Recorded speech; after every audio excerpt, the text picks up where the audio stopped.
Good morning. It is Tuesday, February 20th, and this is Michigan Mornings from Ave Maria Radio and streaming on the Ave Maria Radio app. I'm Matthew Handley.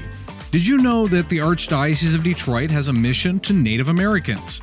We'll tell you more about it in a minute, but first, your local weather and this news.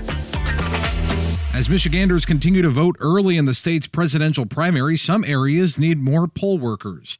Clinton Township Clerk Kim Metzler says they have one location for people to vote through Sunday at a senior center. They wanted to be able to have that opportunity to put their ballot into the tabulator themselves. This gives them 9 days of opportunity to do that.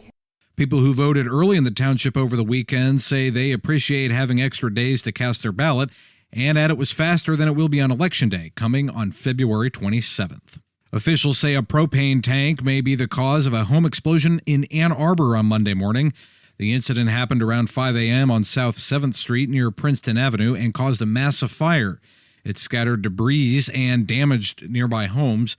Officials say water and gas have been cut off to the home, and a resident had been using propane tanks to heat the home. A man in his 70s was taken to the hospital with injuries. Turning overseas now, the trial has started for a Michigan man accused of throwing a Chicago area woman down a ravine to her death in Germany. News Nation's Kevin Wells reports. Prosecutors say the 31-year-old man met 21-year-old Eva Liu and 22-year-old Kelsey Chang near Neuschwanstein Castle. While all three were hiking near the tourist attraction last June, the man then led the two off the trail, strangled Liu, and pushed Chang down a 165-foot ravine when she tried to help her friend. Chang survived the fall, but Liu was then thrown down the ravine unconscious and did not survive. The German legal system operates differently. They have not named the man, but did say he's facing life in prison. The verdict is expected sometime in March.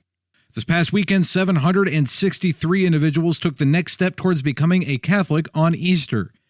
363 catechumens and 433 candidates pledged their intention to continue towards the Easter Vigil at the Cathedral of the Most Blessed Sacrament in Detroit. Catechumens are those who have never been baptized, and candidates are those who have been baptized in a Catholic or Protestant church, but were never confirmed or received Holy Communion. The Diocese of Saginaw is inviting all to several synodal listening sessions. There will be 4 opportunities to participate. The first session is on Tuesday, March 5th at Good Shepherd Parish in Ubly, then Sunday, March 10th at the Center for Ministry in Saginaw. The next opportunity is on Wednesday, March 13th at St. Mary University Parish in Mount Pleasant, and the final opportunity is on Tuesday, March 19th at St. Gabriel Parish in Auburn. Registration is requested but not required, and you can learn more on Saginaw.org. And Delta Airlines is adding a special flight through the solar eclipse path of totality from Austin, Texas to Detroit. The solar eclipse will occur on April 8th. The flight will leave Austin Bergstrom International Airport at 12:15 p.m. Central Time and travel along the path of the eclipse to land in Detroit at 4:20 p.m. 5 other special eclipse flights are scheduled for that day. Now this.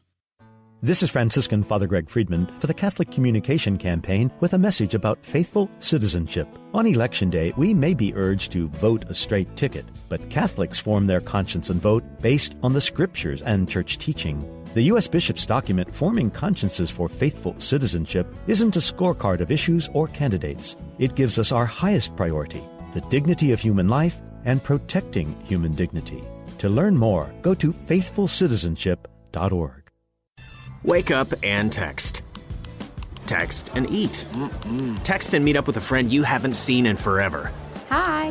Oh, hey. Text and complain that they're on their phone the whole time. Text and listen to them complain that you're on your phone the whole time. Text and whatever. But when you get behind the wheel, give your phone to a passenger. Put it in the glove box. Just don't text and drive. Visit StopTextsStopWrecks.org. A message from NHTSA and the Ad Council. Looks to be a pretty nice day in Detroit today. Expect mostly sunny skies with highs in the mid-40s. Tonight, it will be mostly clear, then becoming cloudy later on with lows in the lower 30s. Tomorrow will be mostly cloudy and breezy with highs in the lower 50s. Thursday will be cloudy with a chance of rain showers and highs in the lower 50s. Friday will be partly cloudy in the morning, then becoming mostly cloudy with highs in the lower 40s.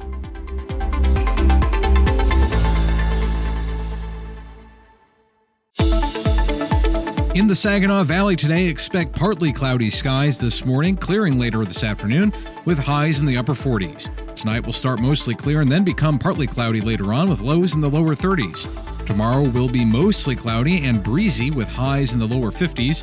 Thursday will be mostly cloudy with a chance of rain showers, highs around 50. And Friday will be cooler with partly cloudy skies in the morning, then becoming mostly cloudy with highs in the upper 30s.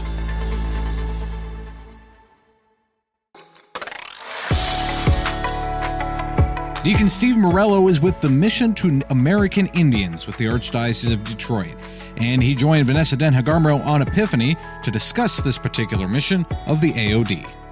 Well, I'm part of the multicultural department, and our mission in the department is to go to the highways and the byways to reach out to Black Catholics, Hispanic Catholics, American Indian Catholics, and to build a bridge and to help include all of these different brothers and sisters into the mainstream of the church. And so what does it entail exactly? When you say go out, are you looking to recruit people as members of this missionary? So tell me about how does this work? Well, on the American Indian side of the department, we have what we call a St. Kateri Nicholas Black Elk Circle. A circle is the way that American Indians, when they come into a meeting or a gathering, communicate with each other. They sit in a circle because every individual's opinion is valued as much as the next person's opinion, sitting on their right and on their left. So on a monthly basis, American Indians and Friends of American Indians come together, and we actually pray. There's a deep spiritual dimension to it. Then we have a cultural teaching. One month we did a cultural teaching on the American Indian pipe. Another month it was on the flute. Last time it was on the 7 teachings of the grandfathers. And this is an effort to put a cultural dimension to the circle, because we have some people who have been raised on reservations and some people who have never set foot on a reservation. So we're trying to help everybody have a certain feeling or understanding of the culture. And then we have a circle discussion, which means everyone on the call or in the circle has a right to raise an issue or to say whatever's on their heart without comment from others. They just get this freedom to have this discussion.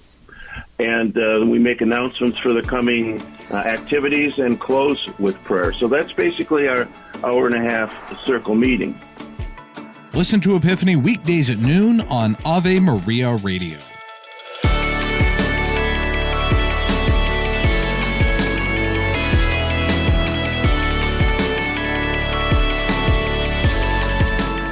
St. Augustine says our pilgrimage on earth cannot be exempt from trial. We progress by means of trial, and no one knows himself except through trial.